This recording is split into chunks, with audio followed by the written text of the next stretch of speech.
95 ఏండ్ల ఈడుల సర్పంచ్గా పోటీ చేసి గెలిచిన గుంటకండ్ల రామచంద్రారెడ్డి తాత గురించి మన జోర్దార్లో చెప్పుకున్నాం కదా. ఇయాల కూడా గదే 95 ఏండ్ల ఈడుల అంతకంటే ఎక్కువ కష్టమైన పని చేస్తున్నా ఇంకో తాత ముచ్చటను మన జోర్దార్లకి పట్టుకొచ్చినాం. ఇక తాత ఏం చేస్తున్నాడో నేను చెప్పుడు కాదు కానీ మీరే చూడండిలా. ఇగో ఈడ తాడి చెట్టు ఎక్కుతున్న పెద్ద మనిషి గురించేనులా ముచ్చట. ఈ పెద్ద మనిషి పేరు కొండ నారాయణ గౌడు. 95 ఏళ్ల ఈడుకుంటాడు. కరీంనగర్ జిల్లా రామడుగు మండలం గోపాలరావుపేట ఊళ్ళుంటాడు. 100 ఏళ్లకు దగ్గరికి వచ్చిన ఈ వయసులో సుతం ఇంకా తాడి చెట్లు ఎక్కుకుంటా ఇంటామని జాదుకుంటున్నాడట. కొడుకులు బిడ్డలు బుకెడంత బువ్వ పెడితే తిని ఏదో కృష్ణారామ అనుకుంటా కాలం వెళ్ళదీసే ఈడ్ల సుతం ఈయన చేస్తున్న ఈ కష్టమైన పనిని చూసి అందరూ పరేషాన్ అవుతున్నారు. మరి కాదానుల్లా వేరే ఏ పనైనా అలకానే వేయవచ్చు గాని ఆకాశం అంతా ఎత్తివెరిగే తాడి చెట్లు ఎక్కుడంటే మామూలు ముచ్చట కాదు. మంచి వయసు మీద ఉన్నోళ్లే తాడి చెట్లు ఎక్కేందుకు మస్తు తిప్పల పడతారు.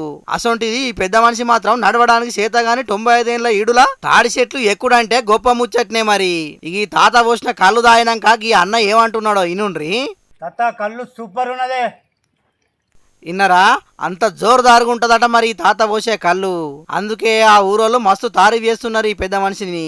గ్రామ నివాసి కొండ నారాయణ గౌడ్ గారు తన కుల వృత్తినే దైవంగా భావించి 90 సంవత్సరాల వయసులో కూడా వృత్తిని దైవంగా భావించి ఇప్పటికీ కొడుకుల మీద కానీ ఎవరి మీద ఆధారపడకుండా తనే సొంతంగా తన పనులు తాను చేసుకుంటూ తన భార్యను పోషించుకుంటూ తాళ్ళు ఎక్కుతున్న కొండ నారాయణ గౌడ్ గారికి ప్రత్యేక ధన్యవాదాలు. 100 ఏళ్లకు దగ్గరికి వచ్చినా ఇంకా కూడా ఆకాశంలో ఉన్న తాడి చెట్లు ఎక్కుతున్న ఈ తాతను చూసి ఆడ దిక్కున్న వాళ్ళంతా మస్తు సంబరపడతారట. మరి తాత ఏమంటాడో అరుచుకుందాం ఉండుండ్రి. తాత ఏం సంగతే? మా ముసలవ్వ మేము కాలం గడుపుకుంటా ఉన్నాం. 2-4 తాళ్ళు ఎక్కుంటా బతుకుతున్నా. నేను తాళ్ళెక్కి బతుకుతున్నా. ఈ కొడుకులకు ఆధారం లేదు, ఎవరికి ఆధారం లేకున్నా కానీ నేను బతుకుతున్నా. చెట్టు మీరు భార్య భర్తలు ఇద్దరు మీకు మీరే బతుకుతున్నాం.